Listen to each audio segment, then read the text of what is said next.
Why do we cook? We cook for food, for family, and for friends. We cook to bring people together. Honey, that looks good. Pardon my fork.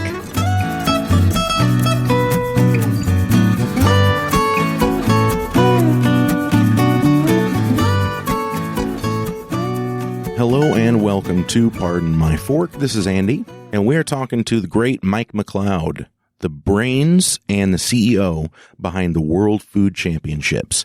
And by this point, I'm sure you guys know what the World Food Championships are. We've had tons of World Food Champions on our show. We've been to the World Food Championships. We're going back again this coming year. And I think it's something that everyone in the food world, the food industry, needs to check out at some point, whether you're competing or you're just going to see how the whole thing is run. I think it's important that you do that because this really is the cutting edge of food competition. And food competition is really up and coming. It doesn't feel like it's up and coming to me. You know, the Food Network has been around for years. We've been watching Chopped for years, Iron Chef, that sort of thing. But it just feels like more and more competitions, whether it's barbecue or dessert or the Culinary Fight Club, they're popping up and they're getting bigger and they're getting popular. And it just seems like the world of food sport continues to grow and grow and grow. And that's why I'm excited to have Mike McCloud on today. We talk about a lot of different things. We're talking all about, of course, the move to Dallas, and he's got some interesting new news for some of you competitors out there. So make sure you're staying tuned. Before we get into it, I want to tell you guys about one of my favorite companies right now, Gem City Fine Foods. They're an all gluten-free, all nut-free, and in some cases, soy-free and vegan dessert bakery. And I'm telling you guys, these desserts are to die for. If you ever find yourself in a situation where you need to have something gluten-free, there is no better way to go than Gem City Fine Foods. Their flourless chocolate torts, their cheesecakes, their cupcakes, not only do they look amazing, but they taste incredible. And I know that once you try them, you will not go back to regular cupcakes. Available now on Amazon and at gemcityfinefoods.com. Well, so Mike, first of all, thanks for coming on. We appreciate it. Absolutely, and it's always a pleasure. My friend, we were just talking about it off air. You're 3.5 months away from the World Food Championships and probably running around like a chicken with the head cut off. Is that still a relevant saying to say? I'm not even sure. Running around with my, say it one more time. Like a chicken with your head cut off. I don't think a lot of this generation even knows what that means. Yeah. So I just, it's amazing you say that because I used that yesterday. And I was surrounded by millennials and I'm not sure that they understood what it was. They just kind of looked at me and stared and smiled as if they understood. And I kind of thought at that moment, you know, I'm old. But they'll eventually get it if they hear it enough. But it is it's absolutely accurate. Our world right now is full of to-do lists and checklists a mile long, and the only way that we can really get it done is to get up every morning with a like extra shot of coffee and Java and adrenaline and just attack the list. That's what we do day in and day out. Now, you've got a full-time staff for this, don't you? I do. It's the most overworked and underpaid, but massively appreciated staff in the world. We have about 15 full-time associates. We have an ambassador council that is 7 deep, fantastic chefs and award-winning cooks. And then we have probably a network of about 100 food champs who volunteer their time and efforts in some form or fashion. So without this very passionate, very motivated team, we wouldn't be able to achieve what we do every fall with the next World Food Championships. Oh, no, there's no way. Because, I mean, this thing is massive. You guys, the listeners, you've heard me talk about the World Food Championships a lot because we just love it. And, of course, we went last year and were able to compete. We were sous chefs for Suzanne Duplantis and had a great time. We're going to do that again this year and probably cook with the great Kim Bannock, 2017 seafood world champion. Well, you will see how it's done. I mean, she's a champion at heart, and she's a champion for real. She navigated our seafood championship in 2017 and beat out the reigning seafood champion, Mr. James Aptekin, who now is working for Dominic Crenn, by the way. So he's no slouch. So Kim did a phenomenal job, and you will have a phenomenal experience with her.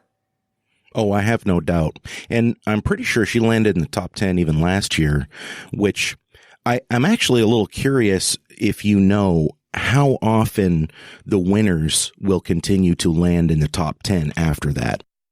Well, it's about, that's a great question. I don't have the actual statistics. IBM, if you're out there, come help us, please, or Microsoft.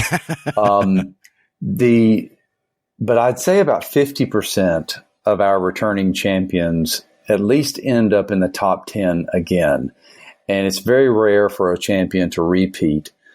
We've only had 3 individuals do that, to my knowledge. Wade Fortin is a 2-time burger champion back-to-back. He's coming back this year to compete. So burger guys and gals, watch out. We had Suzanne Clark, who took down the pasta championship 2 times in a row, and we knew she was so good we retired pasta. We just figured out, there's no more way anybody can win pasta. So maybe one day we'll bring it back. And then Liz Kratz is our 2-time world chili champ. She was like half a point away from being the only person in history to three-peat. She came in second last year, and it's just a wonderful, wonderful, talented person. So it's rare for them to repeat. Mm-hmm. And we've never had a world champion, the final table world champion, come back and defend his or her title. So that is yet to be determined, yet to be seen. But it gets harder and harder every year because the field gets bigger. Field gets more experienced and they get better. And it's like the World Series of Poker. I tell people, you go into a major tournament and you have odds on favorites because they can perform. But on any given day, there's a dark horse out there that you don't know about, especially with 30 to 35% of the field being new every year. Someone comes in and does their thing and performs at a peak level, and gets judges who just absolutely are enamored with their dishes, then you can have a newcomer upset a champion in a heartbeat. And we watch it happen every year. So it is pretty interesting to see how some of these talented cooks end up in the top 10 year after year after year. I think Michael Callahan, who finally won the World Recipe Champion in 2017, I think he was one of only 2 or 3 people that have been in the top 10 every year that they've competed. And that was 7 years in a row for him. So he's obviously a great cook, and he had something going right for him. And then I don't think he made the top 10 last year, believe it or not. After he wins the World Recipe Championship, he wasn't able to make the top 10. So that just shows you how tough this competition is. Yeah, every single year, it's like it gets a new shakeup every year. It does. We're now referring to the 10 champions that emerged from the main event as a class. Class of Bentonville was 2017. In 2018, it was a class of New Orleans because they ended up going to New Orleans and competing in our new process. So these 10 individuals get an extended experience, and they really become like a family, a small class or a smaller portion of the family, if you will, because I think all of the chefs and all the cooks who come into our event. You'll see this at the welcome reception on Wednesday night. It's truly a family reunion. The only difference is everybody wants to be there. Right. Well, and speaking of the final event, I feel like we need to touch on that a little bit because it was done a little differently this year, if I'm not mistaken. We had 5 of the World Food Champs on Pardon My Fork, which was a lot of fun to do, and I appreciate you letting us do that. And I know it was, speaking of shakeups, it was a little different this year. You guys basically, well, you went to New Orleans, and first of all, you cooked at the New Orleans Culinary Institute. How was that? It was fantastic. They have a great school there. It was very well designed. It is backed by some of the biggest names in the industry of New Orleans, Emerald being one, the Dickie Brennan and his family being another. So it's a world-class facility, and we were very happy to be utilizing that facility for our home base as we navigated 3 Cajun Creole dish challenges for the 10 champs. So the process changed in a dramatic way this year. We in years past, we always we took the gloves off as far as time. We told the 10 contenders, represent your category, bring your best dish, and take as much time as you need as long as you turn in on time. And that meant that they could start whenever they wanted to start. This time around, we decided that if we really want to introduce food sport to great cities throughout the world, then we would go to their city, and New Orleans being the first, and we would represent the cuisine of that city. So we devised a 3-step challenge that eliminated contestants along the way based on their scores from our 5 judges. And we had, at first we had a Cajun Eggs Benedict challenge. Nest Fresh Eggs was our sponsor. We allowed them to do anything they wanted to from a Cajun Creole theme. And it was tough. It was really tough to see who was going to, or actually to win in that fashion. But 5 of the top scores moved on. Dish number 2 was replicating Dickie Brennan's Redfish Bienville. Those 5 people had to taste it at night on a Saturday night, and then Sunday morning start cooking it and feed it to Dickie Brennan himself and 4 other judges. Wow. So imagine that, right? You go into legendary Dickie Brennan's house. He feeds you one of their most popular dishes, and then he says, "All right, you got to figure out how to make that. You got to impress me with it tomorrow." I couldn't even imagine. It was, oh my gosh. It was gosh. amazing. And it was, I could see the sweat beating up on the faces of the 5 individuals who had made it to that point. They were all thrilled to be there. And then they got the challenge of a lifetime. And so, they all did a phenomenal job. And even Dickie Brennan the next day, after he tasted them, he was nudging his chef, about some of the flavor profiles that he picked up. And, I think he was just really blown away with the talent of our 5 contestants. From there, we took the 3 highest scores and moved them into the final challenge, which was going to Antoine's, America's oldest family-run restaurant, who is going to take the winning dish and put it on their menu. They haven't changed their menu in 100 years. So to underscore that, it was an amazing opportunity. And the 3 individuals who got the chance to, again, ideate a dish and then cook it on site within hours of learning what the challenge was, and then serving it to the patriarch of that family and his executive chef, who were trying to determine which one is worthy of going on my famous menu.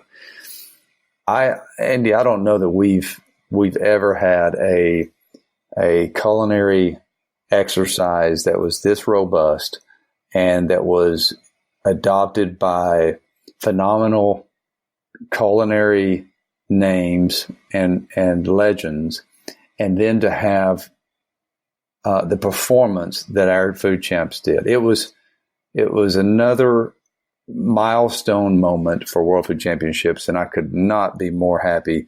My biggest fear right now is trying to capture all of the significance of that in a TV show and compress it into 1 hour of time, which is in and of itself a feat that is almost unimaginable. So that's where we are, and that's what happened in New Orleans, and just tickled to death for the winner, tickled for the champions to get that experience, and delighted that the World Food Championships has matured to this point of really being a force in the industry, not only for food sport, but the culinary industry. And who knows where we'll go next? We're in conversations right now with another country. We're in conversations with 3 other great American cities, and I hope to announce in Dallas where we're going to take the final table in the spring of 2020. Man, that is awesome, Mike. That is just like you're blowing me away with all this stuff. And one more time, I think you've got a set date for when that episode is going to be released. August 24th, if I'm not mistaken.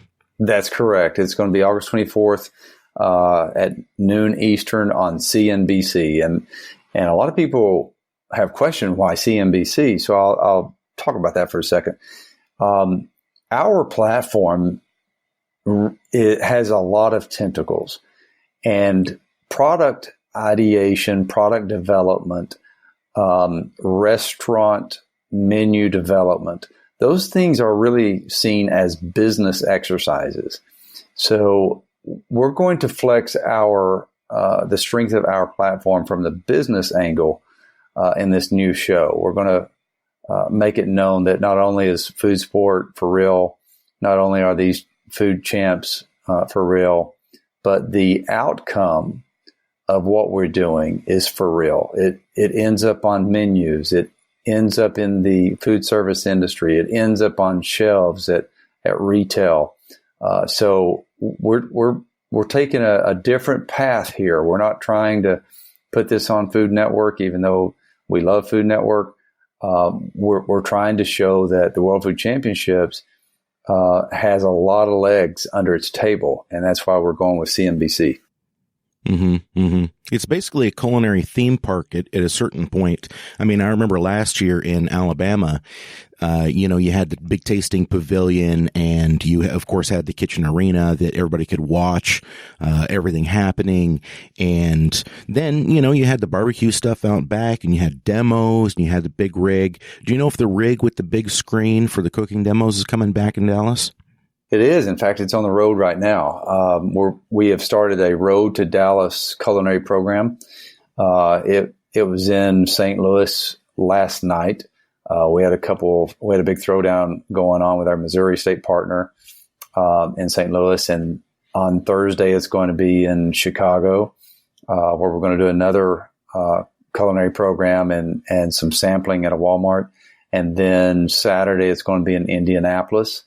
And then we take a little break, and then we go all the way West Coast. We go to LA, and we'll start working our way back to Dallas in October. So we'll hit cities like Phoenix and Albuquerque and San Antonio, Houston, and then Dallas on our way back across the country. And then Maximus, which is the truck that you're talking about, it's basically an 18-wheeler transforming kitchen. It will unfold at Dallas at Reunion Tower Lawn, and that's where we would do our key demos each day of the World Food Championships. Man, what I'd do to have that truck. Yeah, right. I don't know how often I'd use it. I'd just leave it in my backyard, but that'd become my new kitchen.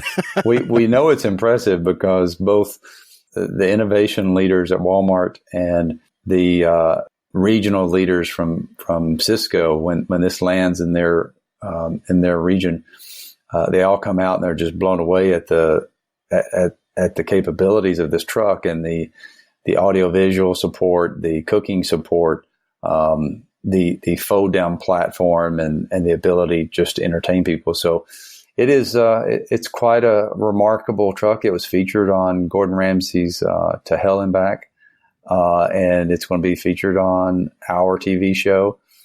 So we're excited. This is something that's helping build the overall platform of food sport, and specifically the year-end culmination of World Food Championships. So is Maximus something of your own design? Is it a MMA Creative, which is your parent company, collaboration with someone else? How did that come about? I wish I could take credit for developing it. We're just utilizing it. It's actually the brainchild of some folks at Innovative Group out of Florida, and we've partnered with them to take it on the road, to put it in a key position at the World Food Championships. They came into our event last year, eyes wide open, and wanted to know what we were about and what we could do together.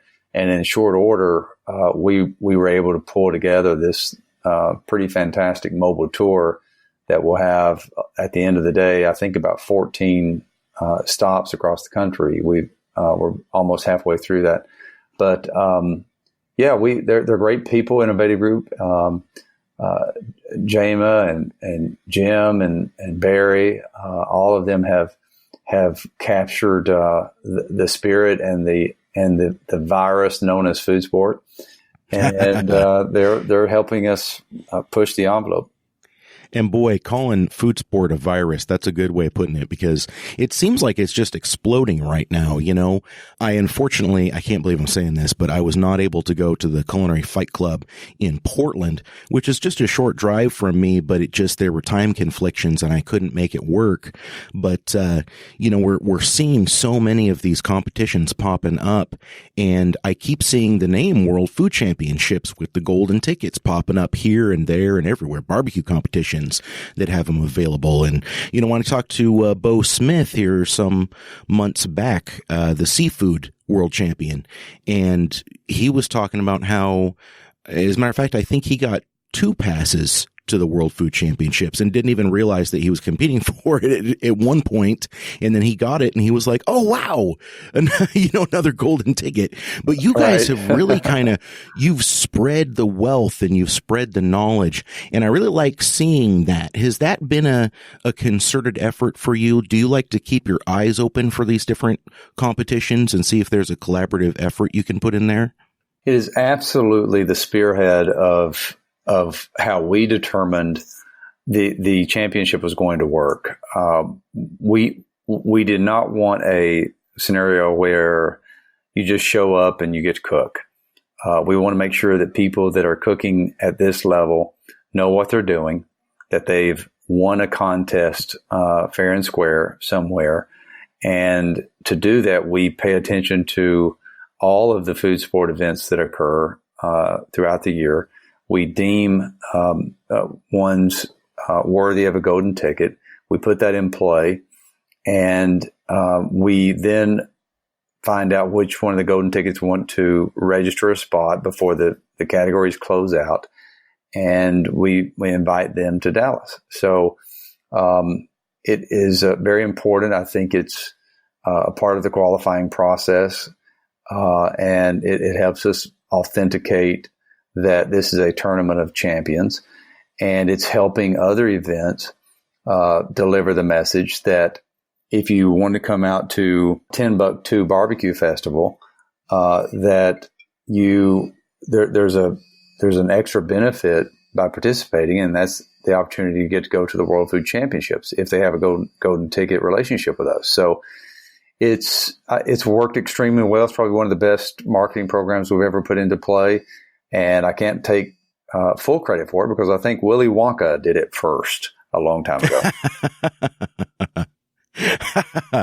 You know what? That's a good point. But it just shows that you are willing to take ideas and, what's the word I'm looking for, Mike? You're always on the hunt for new ideas, and it doesn't matter where it comes from. You're still going to use it. And I like that. And you're right. you have people competing at such a high level. And really, I think that's why your final table worked the way it did, even though each of these people had competed in a different realm, a different type of food, all across all your different categories, but they all came together and they all competed in the same competition, doing the same thing. And I think that just shows the level of these competitors, that they're able to come into something like that and cook at the same level as cooks doing something completely different. Well, I think it was important for us to switch to that platform or that process because at the end of the day, I'm not trying to take anything away from any of our previous champions because they've earned every single thing that they received through our platform, and we will continue to celebrate them and honor them in many, many ways years to come. But we're now at that point where we don't want a world food champion to possibly be a one-trick pony. In other words, let's say you're just really good at dessert. You're good at baking. Well, I'm not. We didn't call this the World Baking Championship. We didn't call this the World Cream Pie Championship. So to be a world food champion, I think you got to be a well-rounded, very talented cook who can zig and zag, who can take on a challenge, hear a challenge, and then take it on and then deliver. And our new process guarantees that.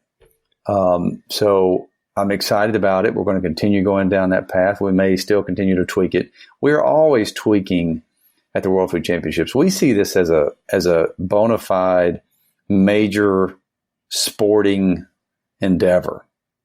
And that means that every year we learn a little bit more about how to tweak it, how to perfect it, how to modify it.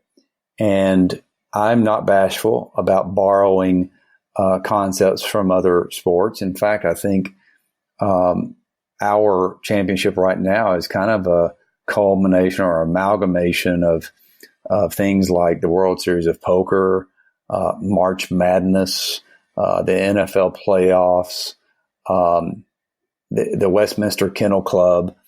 It's got all of it's borrowed a little bit from all these great sports that Americans love and world people, obviously citizens around the world love, and allowed us to create something that is now a perfect playing field, maybe not perfect, a great playing field for cooks and chefs. Prior to the World Food Championships, in my opinion, Andy, the biggest thing going, other than Food Network, was something like the Taste of Nashville or the Taste of Seattle or the Taste of New York, right? Well, the dirty little secret about those things in the industry is that chefs and cooks really aren't too excited about working those events because it's just another night at work. And they're there basically making sure that people have a lot to eat, to go with the lots of spirits that they imbibe.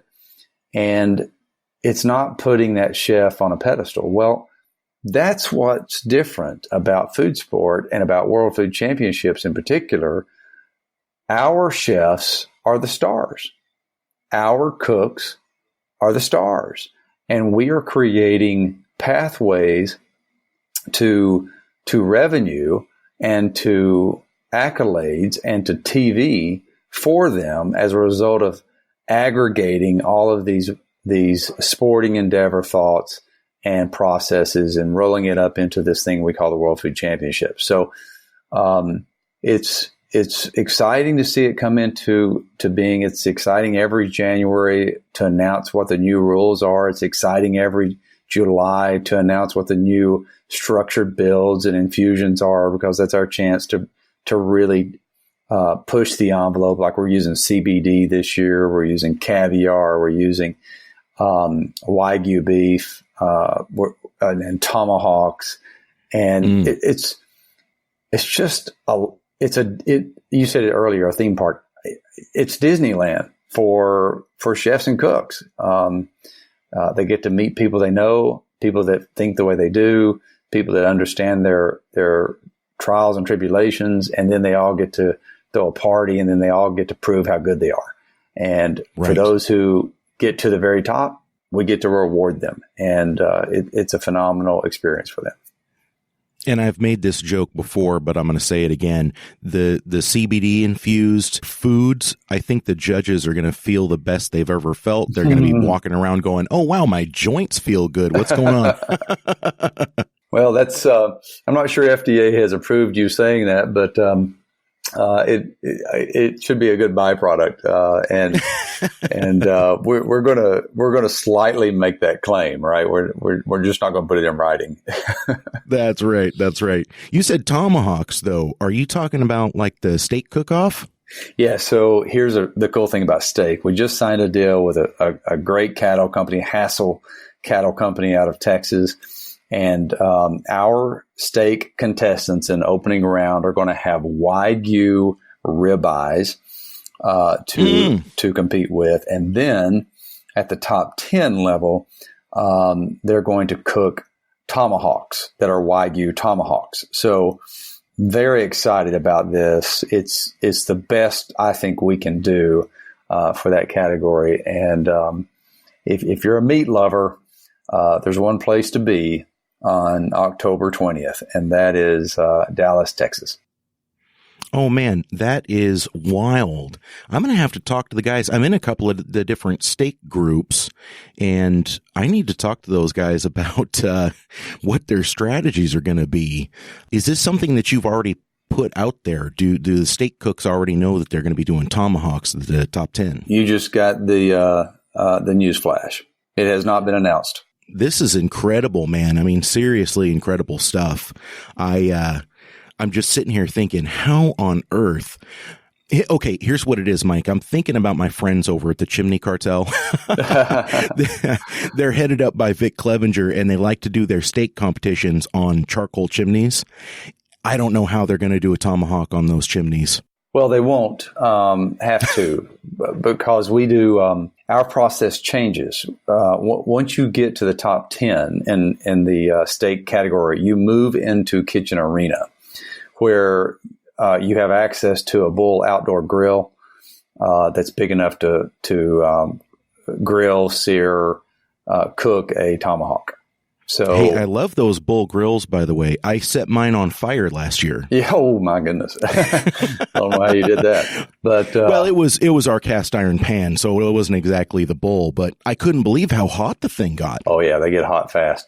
And so they'll be able to do the ribeye the way they normally do it in the opening round, but they got to make it to the top 10 before they get to cook the tomahawk. So and when they do that, they can bring their chimney into Kitchen Arena as long as it's safe and we don't see any fire problems there. But then they have access to a Bull grill. Very cool. I love that Bull is coming back, and I'm going to be much more careful with the temperatures that I set this stuff on. You know how it is, Mike. You have the gas grills, right? And I mean, I've had a bunch of gas grills, and if you need to cook anything fast, if you're doing burgers or steaks or whatever, it just goes on high. But that Bull grill, when I turned it on high, I mean, it must have got up to, I don't know, 900 degrees. It lit that cast iron pan on fire in a heartbeat. I couldn't believe it. Yeah, I think they advertised 800 degrees. But Bull's been with us since 2013. They have been our official grill. This will be their 7th year as we debut in Dallas. So they've been a great partner, and they're always happy to demonstrate for cooks using it for the first time how to use it, what not to do, helpful hints. They've got a great team on site, so we'll make sure that they keep an eye on what you're doing this year. If you're working around a Bull grill, they're not supposed to catch on fire. Only the food is supposed to catch on fire. Well, note to myself: leave it on medium heat because that's enough. That's right. That's right. That's awesome. 7 years with them. Yeah. You've got, Now, you're going to have to correct me if I'm wrong. Was Walmart new to World Food Championships last year? They were as the presenting sponsor. They had been there the year before in a kind of a trial capacity with a few products and a pitch presentation scenario that we had set up. I've done work with Walmart and Sam's Club for almost 10 years now. So they're not new to me and I'm not new to them. But they finally jumped on board with World Food Championships because of the size that we got to and the programs that we were able to put in play, not only at the championship, but before and after the championship. So this is their second year coming back as the presenting sponsor. And we just continue to build out that relationship and make it bigger and better every year. It was, I think, another milestone moment for us to be aligned with the world's largest grocery retailer. I know that some people scratched their heads when we did that, but anybody who has been able to work with their Great Value brand products and private label products, part of our mission is to break down that image that their products may not be as superior as other brands, and that's what I'm very proud of right now, because our food champs are proving that you can make award-winning dishes with Walmart grocery products, and Walmart loves that. So it's a great thing for food sport. It helps us move the needle. It doesn't hurt to have the world's largest company involved in what you're doing. And we expect to see other major Fortune 100 companies get involved in food sport in short order. So that's part of our big move to Dallas. We're moving to a metroplex of 7 million people. That's quite a bit larger than the 7,300 population of Orange Beach. We loved Orange Beach, but as far as being able to put food sport in a major limelight, it doesn't hurt to have 7 million people population around you. And then secondly, to be in a top 5 media market and be right smack dab in the middle of the country where there's 2 airports. So visit Dallas, who is our sponsor now and recruited us to Dallas, is fantastic to work with. And they are really excited to see what our food champs and food sport will bring to the table. That is awesome, man. I mean, seriously. And having that many people able to come and check this thing out, I am instantly, and this is just from a selfish standpoint, I'm instantly thinking to myself, oh no, I'm going to have to show up real early to get a good parking spot. No, but I joke, of course. I'm just sitting here thinking, man, I wonder how many people are going to be showing up to watch all the cooking happening. Do you have the same number of cooking stations as you did last year, or have you expanded the field at all for this larger venue? Great question. We're going to keep it the same as last year, at least for this year. And it's 40 plus 1. We have now built, I don't know if you recall, but we built that center cooking unit so that the reigning champion is right smack dab in the middle with a big target on his or her chest. And we loved how that worked. So there'll be 40 other people vying for that spot this year. As we really get a good feel for how Dallas receives us and comes out to see this event, we may have to expand it going into next year or the year after. So we've got our eyes on that. We do think and encourage that for competitors, they stay on site so that they're not fighting traffic to get there and trying to worry about a parking spot. That's why we created a hotel room block with the Hyatt Regency. Traffic in Dallas is not the easiest thing to navigate at times. So you don't want to be late to a cook's meeting because you got stuck in a 1-hour traffic jam due to an accident. As far as consumers getting there, we're going to see everything. I mean, first of all, we're right on a DART stop. They have a rapid transit train public transportation system called DART. We're right at one of their stops. So consumers can get there that way. They can drive in. We do have, I think, a couple thousand parking spots, but that's not going to be enough. And thankfully, we're in a city where these little scooters are a big thing, and Uber and Lyft are a big thing. If people just want to rent a Lime or Lyft or whatever those things are, they can get there fairly easily from those kind of transit systems. So we'll see. We do believe that every one of our special ticketed events are going to sell out. We're already seeing evidence of that. And we are even thinking that we may have to close the gates at whenever we reach a fire marshal capacity issue for the overall event. And we may make a daily call on that depending on what we see as far as attendance. So it's going to be a big learning curve for us, but we're excited and we're looking forward to it. Oh, yeah, for sure. And your ticketed events last year were a ton of fun. I mean, you know, the dinner on the yacht, I mean, all the great stuff that you would expect being at the Gulf of Mexico. And I have to be honest, Mike, I haven't had a chance to look at what the special ticketed events are this year. Can you give us a quick rundown? Sure can. We're bringing back barbecue. We have a phenomenal program with barbecue this year. 10 of the leading KCBS teams are coming in. They're going to serve what I consider the 5 major flavors of barbecue, which is the Carolinas, the Tennessee, Kansas City, St. Louis, and Texas flavors. And we're going to have a People's Choice Award program going on with them for that. And that's going to be a big block party. We're pairing the barbecue with 4 fantastic Texas bourbons that night. So great barbecue ribs, 5 different flavors, 4 different bourbons. That's ticket item number 1 on my list. And then, man, I love that. Number 2 would be our grand tasting for the very first time, kind of like what the Yacht Club dinner party was about.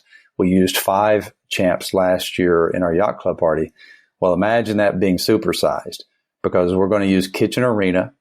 We're going to have 20 past champions serving up 20 award-winning dishes from the past of World Food Championships in a grand tasting moment. And we're going to pair that with about 10 different spirits across the board, from gin to vodka to whiskey and champagne, you name it. So that's ticket number 2. We will have Stakeout, which is, again, going to be featuring Wagyu steak. We have, I think, about 500 tickets that we can sell for Stakeout. That's going to be on a Saturday. And gosh, what else? I think those are the special events. There is going to be an admission fee into World Food Championships in general, because we have a lot of free food programming, from the Walmart Tasting Pavilion to the Barbecue Ranch, which is going to feature Kamado Joe and Eric Gephardt and our friends at Cowboy Charco. They're going to be serving up food almost every hour on the hour. And then we'll have about 40 different demonstrations. Oh, we do have a VIP lounge ticket. I was about to ask about the VIP. Yeah, it's going to be so cool. But it is a ticketed element. You have to have a ticket to get in. And our competitors and our judges will get event passes to get into the event. But if they want to go to Stakeout or Barbecue or Grand Tasting or VIP, they have to buy an additional ticket for that. I think we will be providing some discounted prices for competitors on that, but we can't, these are consumer facing events, and we have to, there's so much expense in them. We have to sell tickets. We can't just give them away. But that's the general gist. And of course, we throw a big free party for our contestants and our judges on Wednesday night, the welcome reception. We'll be announcing details on that front in the next week or two, and it'll be quite special as well. So lots of activity, lots of things going on, and this is just going to be a fabulous food week. Man, you are speaking my language with all this stuff. First of all, the bourbon Q. Brother, I love it. I mean, seriously, I love it, love it, love it. We're starting a new all libations show over here at the, well, pardon my fork, Booze and Barbecue network that we have going on here. But we've got a brand new show that we're coming out with. It's all booze, all libations. And you are speaking to my soul when you're talking about this stuff. And I like that you guys are featuring some Texas bourbons. You know, you're keeping it, even though this is the World Food Championship, you find little ways of integrating these local elements. And I really like that. You know, being an Oregonian, it means a lot to me to see that, because it's important to support people who are in your city, in your region, in your state. And is that something that you guys try to do? Does it just kind of work out? How on the forefront of your mind is that when you're putting the WFC together? It is absolutely forefront. It is absolutely by design. I tend to talk to people about the food spectrum, and the food spectrum goes from the world's largest grocery retailer all the way down to someone who might have a small cranberry farm and is trying to get to market with chocolate covered cranberries. And what I believe World Food Championships allows those two segments to do is meet and to work together toward programming or retailing or some kind of path of conversion that's good for business. So in my heart, I always want to help small companies get involved in a big event. Thanks to the support from Walmart and thanks to the support of our sponsors and Visit Dallas, we're able to help small companies get engaged in this major super event at a price point that is relative to their budget. And we will always do that. I just think it's part of introducing, it's part of our mission is to introduce great brands to great champs and see what happens. So it always happened that way. We'll always have a Texas focus as long as we're in Texas, and we plan to be there for a long time. And having these Texas bourbons, I mean, my goodness, how can you go wrong with barbecue and bourbon, right? So we're right. We're just hoping not to mess that up, but put those things into play and see what good comes out of it. And then we're all the time looking for and meeting new food-based, spirit-based companies that are based in Texas. We want to make sure that we're a good corporate citizen to them. Mm-hmm. You're staying approachable, and it doesn't matter what size the company is. You guys have a shoe that fits. You have larger sponsors and you have smaller sponsors. And I like that. I like that you guys are accessible to anybody that wants to come aboard. Well, I started out as a small business guy, working out of a room in my house. And I remember having that $1,000 in my checking account, wondering, should I spend $200 to go to this business function or this chamber thing? And I remember having to squeeze, $2 of value out of $1. And I'll never forget that. Even though we've had tremendous success over the last 27 years, believe that or not, my roots are still based in a small town, and remembering what it was like to build a business. So I genuinely want to help small business people where I can, and having, what good is it to have some massive platform if you don't help others climb the ladder? And that's just kind of near and dear to my heart, as it is my entire staff. Boy, truer words, my friend. That's the same thing we try to do here. Small business, big dreams. Am I right? That's exactly right. And I also want to prove that dreaming big is important. I remember having a conversation with one of my sponsors who's been with us for a long time, and he said to us, well, we're not the world's largest in this, or we're not a national player in this. And I remember looking at him and saying, don't you want to be? And it was kind of a eureka moment for him because no one had ever asked him point blank. And he said, yeah, I do. Yeah, I do. And it was the beginning of a great relationship because we were honest with one another. We put it on the table. We devised a plan to work together on something, and lo and behold, it helped him and it helped me, and that's what business is all about. It's a two-way street. It cannot be a one-way street. And anybody who ever approaches me and tries to implement a one-way street quickly gets what they refer to as the Vegas mic here in my office, and it's a scenario that's a short-lived environment. But I just believe that if you're good to others, they'll be good to you, and if you both have that spirit, you're going to be successful. I love it. I love everything you're doing with the WFC, and honestly, I cannot wait to be in Dallas. Give us those dates one more time. So the competition kicks off October 16th. That'll be our first day of full competition. That night we'll have the welcome reception, and then the main event continues Thursday and Friday, and then we do our top 10s on Saturday and Sunday. So it's October 16th through the 20th will be the key dates. We'll be there a week in advance, setting up and laying out the groundwork and the lay of the land. But October 16th is when we're open for business. And you can find details about all this stuff at worldfoodchampionships.com. Your handles on all the social media are basically the same thing, World Food Championships.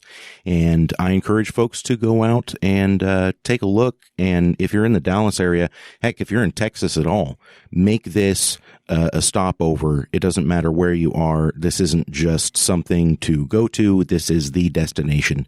So come and check it out. Absolutely. I couldn't say it better. And Mike, thank you so much for coming on and talking to us. I appreciate it. Anytime, Andy. Thank you for what you're doing.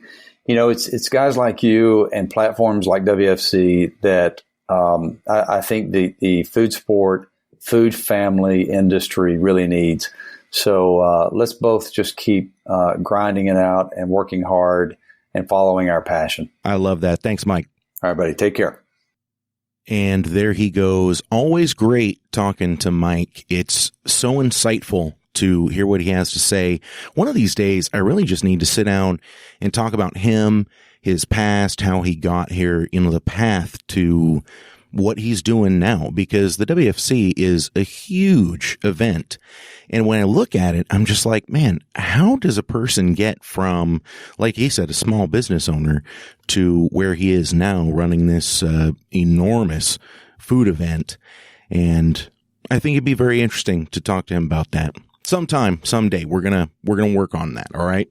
But as for right now, you guys got some great info about this year's upcoming WFC and info about some of the incredible ticketed events that you can go to. That Bourbon Queue, wow, I cannot wait to go to that.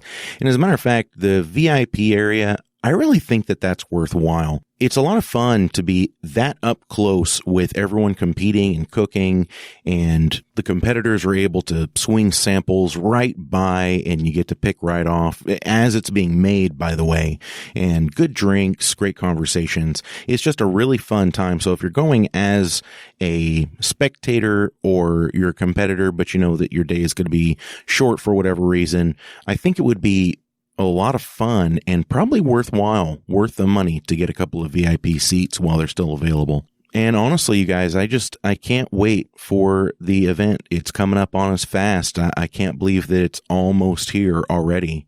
And I really look forward to going, and I really look forward to competing, and I look forward to seeing all of you there as well. Some of my favorite people I only get to see at the WFC. So really looking forward to doing that.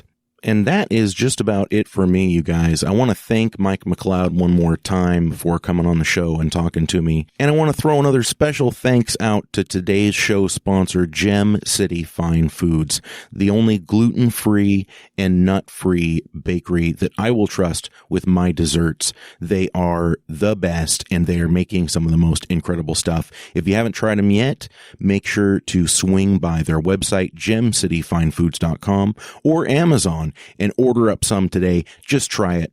Even if you're not gluten-free, or you're not dairy-free, or you're not nut-free, I know that you are going to love these desserts because they taste great and they look great.